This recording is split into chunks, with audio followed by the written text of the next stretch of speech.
noite, né? Eu sei que nem todo mundo está conseguindo assistir aí durante o dia, mas nós vamos começar aí a nossa aula. O importante é que você participe, que você assista, que você faça as atividades propostas. Como vocês sabem, nessa semana nós estamos fazendo revisão, então nós vamos fazer essa revisão hoje de língua portuguesa voltado para os conteúdos de gramática e também para os conteúdos de redação. Então a nossa aula vai começar já fazendo essa revisão dos capítulos 1 e 2 da unidade 1 e vocês vão aí acompanhando, pega o livro de vocês, vão relembrando o que a gente estudou e a gente vai fazendo aí essa revisão desses conteúdos, tá certo? Então já fica ligado para a gente começar aí a nossa revisão e todo mundo conseguir fazer as avaliações aí bem tranquilamente, tirando todas as dúvidas dos conteúdos abordados. Vamos lá? Vamos iniciar a nossa revisão dos conteúdos de gramática, de língua portuguesa, pela classificação das palavras quanto à sílaba tônica. Então, como nós vimos, a sílaba tônica é pronunciada com mais força em uma palavra e é denominada sílaba tônica. Essa sílaba pode ser acentuada graficamente ou não. Leia em voz alta a palavra vida. Perceba que a sílaba mais forte é vi. Faça o mesmo com as palavras abaixo e perceba quais são as sílabas tônicas de cada uma delas. Então, a gente pode observar aí duas palavras, planeta e solidão. As sílabas mais fortes são ne em planeta e dão em solidão. E aqui está apresentando alguns outros exemplos. E nesses exemplos a gente pode ver que a sílaba tônica ela está em posições diferentes em cada palavra. Na palavra azul, a sílaba tônica é a última, que está grifada aí, o zul. Em caixões, a sílaba tônica é a penúltima, que é o tan. E em espírito, a sílaba tônica é o pi e ela é a antepenúltima, ou seja, antes da última sílaba. E de acordo aí com essas posições das sílabas, elas podem ser classificadas em oxítona, quando a sílaba tônica é a última sílaba da palavra, em paroxítonas, quando a sílaba tônica é a penúltima sílaba da palavra, como nas palavras deserto, altura e lápis, e proparoxítonas, quando a sílaba tônica é a penúltima sílaba. Exemplos: médico, órbita e ônibus. Todas as palavras proparoxítonas são acentuadas. Exemplo: árvore e relâmpago. Então, essa é uma das regrinhas, né, de acentuação e também das proparoxítonas. A gente vê que todas as palavras que a sílaba tônica é a antepenúltima, são proparoxítonas, elas são acentuadas. Ainda aí nessa página nós podemos ver um objeto digital, uma realidade aumentada, onde tem um jogo educacional. Classificação das palavras quanto à sílaba tônica. Classifique quanto à sílaba tônica cada palavra que nomeia os objetos apresentados nas imagens. Então vocês podem estar aí realizando esse jogo. Na palavra óculos, qual é a sílaba tônica da palavra? Óculos, a sílaba tônica é o O. Então, depois do O, tem mais duas sílabas. Óculos. Tem mais duas sílabas depois dela. Então, a sílaba tônica é a antepenúltima. Então, ela é uma proparoxítona. E aí vai aparecer outros objetos, como o açúcar, que vocês irão poder estar utilizando. Vamos ver aí o açúcar. Na palavra açúcar, qual é a sílaba que eu pronuncio mais forte? Então, é o su. Então, nós vamos ver aí que ela é uma paroxítona, que é a penúltima sílaba da palavra, que é a palavra mais forte. E nós temos aí também o café. Café. A sílaba mais forte que eu pronuncio é o fé, que é a última sílaba. Então, a gente pode dizer que ela é uma oxítona. E assim por diante vai aparecer outros objetos para vocês irem treinando. Então, se você tiver a oportunidade de abrir essa realidade aumentada, você vai poder estar identificando as sílabas tônicas das palavras, classificando elas de uma maneira aí legal, que é através desse jogo. Então, se você puder abrir, abra para você realizar esse jogo. Na página 17, nós vamos ver encontros vocálicos e consonantal. Vamos observar as palavras. logo aí no começo da nossa página. Ouro, astronauta e rio. Observe nesses encontros vocálicos algumas letras destacadas, denominadas vogais. Como você sabe, o encontro de duas ou mais vogais em uma mesma palavra dá-se o nome de encontro vocálico. Esse encontro pode ocorrer no início, no meio ou no fim das palavras. E aí nós podemos ver alguns outros exemplos de palavras que têm encontros vocálicos: automóvel, eucalipto, oitavo, ruivo, louco, saúde, lagoa, espécie e herói. Esses encontros não ocorrem apenas com vogais, mas também com consoantes. Nesse caso, recebem o nome de encontros consonantais. Então, como o nome já diz, gente, encontros vocálicos é quando na palavra apresenta duas ou mais vogais juntas. E encontros consonantais é quando aparecem consoantes juntas. E aqui nós podemos ver alguns exemplos: floresta, planeta, escola, ritmo, vidraça, cacto, frio e pneu. Perceba que cada consoante destacada nas palavras do quadro anterior, mesmo uma junta da outra, representa um som diferente. Outra informação importante é que esse encontro pode ocorrer na mesma sílaba ou em sílabas diferentes. E aqui nós temos a seção para saber mais. Em palavras como doente e sempre, não ocorre encontro consonantal. O N e o M no final das sílabas não são considerados consoantes. Então, como eles puxam aí o som das vogais, né? Observe, doente e sempre, eles não são considerados consoantes, porque eles estão cumprindo aí a função de acrescentar um outro som à vogal. Então, eles não são considerados encontros consonantais. Na página 34, nós vamos ver um pouco sobre as pontuações, observando os sinais de pontuação que nós utilizamos na nossa língua.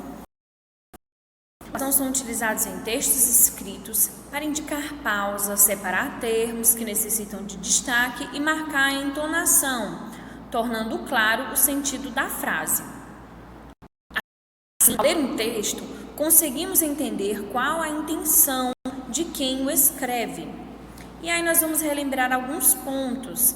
Primeiro ponto final, que serve para indicar o fim de frases afirmativas ou negativas. E aí nós temos um exemplo: Beth é muito quieta, uma frase afirmativa. E embaixo nós apresentamos aí uma frase negativa: a rua onde ela mora não é muito conhecida. Também vimos o ponto de interrogação, que é usado no final das frases interrogativas, quando fazemos uma pergunta. Esse ponto, com certeza, vocês observam que ele está sempre no final das perguntas, quando a gente vai fazer uma atividade e a atividade está nos perguntando algo, ele sempre está lá no final dessas frases. E aí nós podemos ver um exemplo: é a senhora Bianca? E aí podemos ver o ponto de interrogação. O ponto de exclamação é utilizado no final das frases exclamativas e indica alegria, espanto, surpresa, medo e tristeza. Então, sempre que eu quero escrever uma frase e transmitir através dessa frase um tipo de emoção, de sentimento, eu coloco o ponto de exclamação. Ah, fala sério que ela falou isso. E aí nós podemos ver um ponto de exclamação no final da frase, denominando aí uma emoção transmitida para o leitor. Nessa frase, o ponto de exclamação indica surpresa em relação ao que foi dito. Vamos observar também o travessão, que geralmente é usado no final da fala, no início da fala de personagens e durante um diálogo. E aí a gente pode observar um exemplo. O travessão indica que o personagem vai falar na história. Oi, Pedro, o que você trouxe de lanche? E aí mais uma fala de outro personagem. Oi, Mariana, trouxe sanduíche de queijo. Então, sempre que um personagem vai falar na história, no texto, ao início da fala dele é marcado aí pelo travessão. Também vimos os 2 pontos, que são usados para dar esclarecimentos sobre algo. Então, aqui nós podemos ver o exemplo. O que aconteceu foi o seguinte: eu perdi o ônibus e não consegui chegar no horário combinado. E aí a gente pode ver que ele também pode indicar enumeração. Por exemplo, hoje temos para o almoço arroz, carne e salada. E enunciar a fala dos personagens na história. Ele é usado aí com travessão. O menino disse, 2 pontos, e aí para iniciar a fala do menino no texto é colocado travessão. Gostaria de ter você sempre comigo. Na página 35, nós também podemos observar um jogo educacional. Pontuação, definições corretas. E aí a gente pode observar aqui, utilizados em final de frases para indicar surpresa, espanto, admiração, medo e tristeza. Eu tenho que relacionar todos aqui, ó, esse aqui e esse aqui. Olha lá, agora sim está certo, a gente vai organizando. Usado para marcar a voz de um personagem. Então, o que é usado para marcar a voz de um personagem? O número 4, o travessão é utilizado para marcar a voz de um personagem. É utilizado no final de uma palavra ou frase para indicar uma pergunta. Aqui a gente pode ver o ponto de interrogação, ó, que é utilizado aí para marcar uma pergunta. Né? Já estou realizando aqui o jogo junto com vocês. Entre outras funções, indica uma enumeração. Quais das situações indicam uma enumeração? Os 2 pontos, né?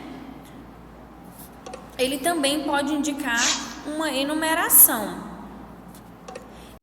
E o que nos diz aqui é o ponto final, já vou colocar aqui, que é usado aí no final das frases.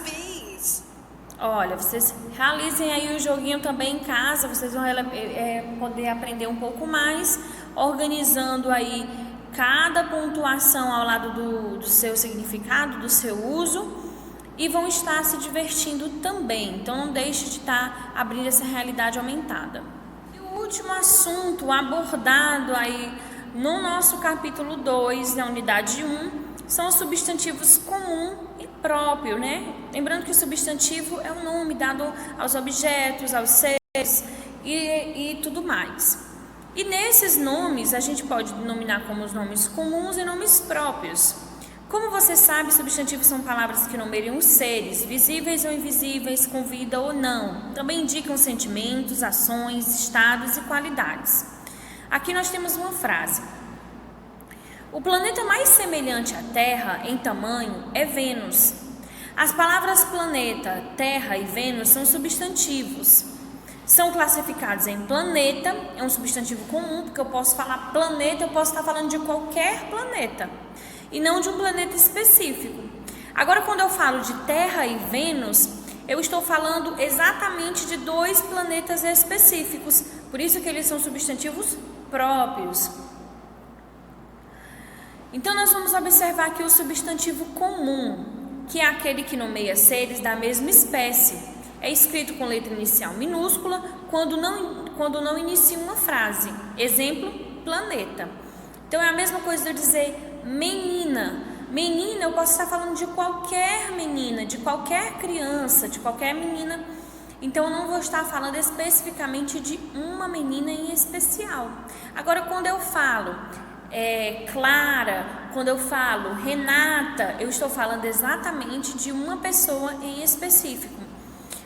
E é o mesmo que acontece aqui com o exemplo dado pelo livro, que é os planetas. A palavra planeta refere-se a qualquer planeta, não especifica qual, por isso ele é um substantivo comum. Agora nós vamos observar o substantivo próprio. O substantivo próprio é aquele que nomeia um ser em particular e é escrito com letra inicial maiúscula. Exemplo, Terra e Vênus. E aí nós podemos ver a imagem dos 2 planetas. Repare que as Terra e Vênus são os nomes específicos desses planetas, portanto, são substantivos próprios. Veja a seguir outros exemplos de substantivos comuns e próprios. Nosso país é grande e é um substantivo comum. O Brasil é grande, é um substantivo próprio, está falando exatamente do nosso país, do Brasil. Meu cachorro é bagunceiro. Cachorro é o substantivo comum. Peteca é bagunceiro. Peteca seria o nome do cachorro, daquele cachorro em específico. Por isso ele é um substantivo próprio. Finalizando o nosso conteúdo de gramática, nós vamos iniciar uma explicação e relembrar um pouco do que a gente viu, voltado aí para o gênero textual que nós vamos trabalhar na avaliação de redação. Então preste atenção, veja aí como é a estrutura desse texto, a definição do gênero textual, para a gente conseguir todos tirarem as dúvidas em relação a esse gênero textual, que será o gênero textual que vocês irão trabalhar na avaliação parcial de vocês de redação. Então vamos lá para uma explicação sobre esse tema. No conteúdo de redação, nós vamos ver um pouco sobre o diário pessoal. Os diários dos dias de hoje não são como os de antigamente. Atualmente é comum encontrar relatos das experiências do dia a dia em sites da internet, como blogs e redes sociais, mas nem sempre foi assim. Como nós estudamos nas nossas aulas, nós vimos vários tipos de gêneros textuais. Nós vimos a carta, vimos as mensagens digitais, todas elas são de cunhos de textos pessoais. Um deles que nós vimos foi o diário, que antigamente era escrito mais em um caderno, voltado mesmo para essa finalidade, mas que hoje em dia a gente já encontra muitos outros meios de se escrever um diário, levando para o lado da tecnologia, que hoje nós podemos usufruir da internet, dos sites, dos blogs, dos celulares e tudo mais. O texto a seguir é uma página do diário de Anne Frank, uma garota que estava escondida junto com sua família durante a Segunda Guerra Mundial e que nesse tempo escrevia todos os dias nas páginas do seu diário. Antes de ler o texto, nós vamos ver a definição desse gênero textual. O diário, assim como as cartas que vimos, é pessoal, mas não é escrito para alguém. Nele colocam-se apenas anotações pessoais, pois é um caderno em que são feitas anotações diárias sobre ideias, sonhos, desejos, opiniões, sentimentos, acontecimentos e fatos do dia a dia. Então, como a gente conversou na sala, só para relembrar vocês, no diário é como se você estivesse conversando com um grande amigo, um amigo que vai guardar os seus segredos, onde você pode contar seus sonhos, suas ideias, como foi o seu dia, suas experiências, seus sentimentos. Então, no diário é escrito coisas para a própria pessoa que escreve. O diário não é escrito para que outra pessoa leia, e sim para que você mesmo anote seus pensamentos, suas ideias, seus sonhos, suas opiniões e deixe registrado aquilo que você pensa, aquilo que você vivenciou. Então vamos ver algumas características do diário: páginas datadas, relatos reais, textos curtos ou longos. É um texto informal, já que é para a gente mesmo, não precisa de formalidades. Assinado ou não, você pode tanto assinar no seu diário, como você também pode não assinar. E aqui nós podemos observar o relato escrito dela, da Anne Frank, escrevendo aí no seu diário. E vocês irão poder ler ao estudar aí para realizar sua prova de redação. Aproveitem para fazer a leitura aí desse texto e vocês terem uma ideia de como vocês irão escrever uma página de diário, caso vocês estivessem escrevendo um diário seu, como vocês escreveriam aí relatando um dia especial, uma experiência que você passou, algo do tipo. Na página 27 nós temos vamos produzir. Você sabia que o diário é escrito em um caderno ou uma agenda? Agora é sua vez de criar o seu. Durante um período de tempo, escreva todos os dias o que acontece ao longo do dia. Se você quiser, poderá compartilhar com seus colegas as experiências, as aventuras, os segredos, os sonhos que está escrevendo. Mas é só se você quiser.